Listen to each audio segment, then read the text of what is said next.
చిన్నశంకరంపేట మండలం కేంద్రంలోని అనంత పద్మనాభ స్వామి దేవాలయం మరియు శంకర్రాజ్ కొండాపూర్లోని శ్రీరామనవమిని పురస్కరించుకుని శ్రీ సీతారాముల కళ్యాణం అంగరంగ వైభవంగా నిర్వహించారు.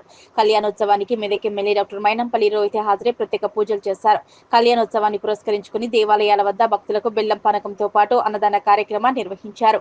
అనంతరం స్థానిక సర్పంచ్ రాజిరెడ్డి, మెదక్ ఎమ్మెల్యే మైనంపల్లి రోహిత్లు మాట్లాడుతూ హైందవ సమాజానికి శ్రీరాముడు ఒక దేవుడని, శ్రీరాముని పరిపాలన ఎలా జరిగిందో అదేవిధంగా ఈ దేశంలో, రాష్ట్రంలో, ఈ జిల్లాలో కూడా సాగాలన్నారు.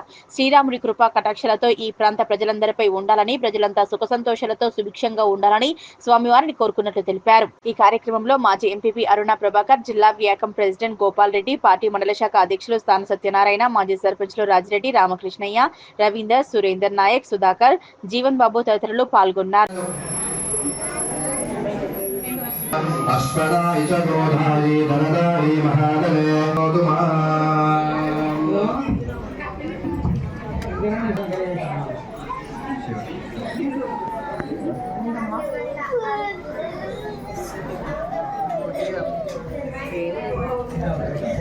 అందరు చెప్పాలి, అందరు చూపించండి ఒకసారి, మొత్తం అందరు చూపించి మాంగళ్య అందరు దండం పెట్టుకోండి బాగా.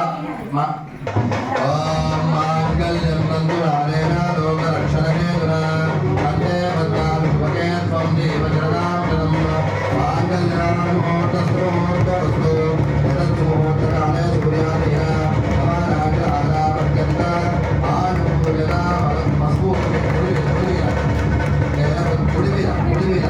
పరిద్రాశూర్ణం పరికల్పయామి ద్రవ్యాన్ని సమర్పయామి. నమస్కారోమి అగ్రదేవతాభ్యో నమస్కారోమి.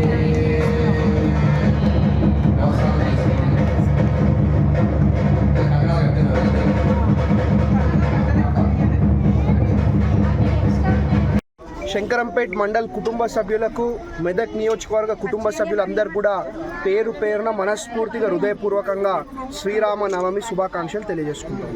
సందర్భంగా ఈరోజు చిన్నశంకరంపేట మండలంలో అనంత పద్మస్వామి ఆలయ సమీపంలో శ్రీరామ కళ్యాణోత్సవం కన్నుల పండుగ జరిగింది. మరి జరిపించిన పెద్దలు మాజీ సర్పంచ్ రామకృష్ణ గారికి, మరి గ్రామ పెద్దలందరికీ కూడా శుభాభినందనలు చేస్తూ ఆ శ్రీరాముని యొక్క మరి కృపా కటాక్షం ఈ ఊరు పైన, ఈ మండలం పైన, ఈ జిల్లా పైన, ఈ రాష్ట్రంపై, ఈ దేశం పైన ఉండాలని కోరుకుంటూ, మరి శ్రీరాముడు అంటే పితృవాక్యుడు, మరి ఏకపతివర్ధుడు, కలియుగకి ఒక సాక్ష్యం. మరి యుగ పురుషుడు అంటే ఇలా ఉండాలి, రామరాజ్యం అనేది ఎలా ఉండాలనేది లోకానికి చెప్పిన గొప్ప నాయకుడు. మా హైందవ సమాజానికి మరి దేవుడు. తప్పకుండా మరి ఆ శ్రీరాముని ఒక ఆజ్ఞతోని మరి శ్రీరామ పరిపాలన ఎలా జరిగిందో భవిష్యత్తులో కూడా ఈ రాష్ట్రంలో కానీ, ఈ ఊళ్ళో కానీ, ఈ జిల్లాలో కానీ కూడా అలాగనే శ్రీరామరాజ్యం కావాలని మనస్ఫూర్తిగా కోరుకుంటూ హిందూ సోదరులందరికీ కూడా మరి శ్రీరామనవమి శుభాకాంక్షలు తెలియజేస్తున్నాం.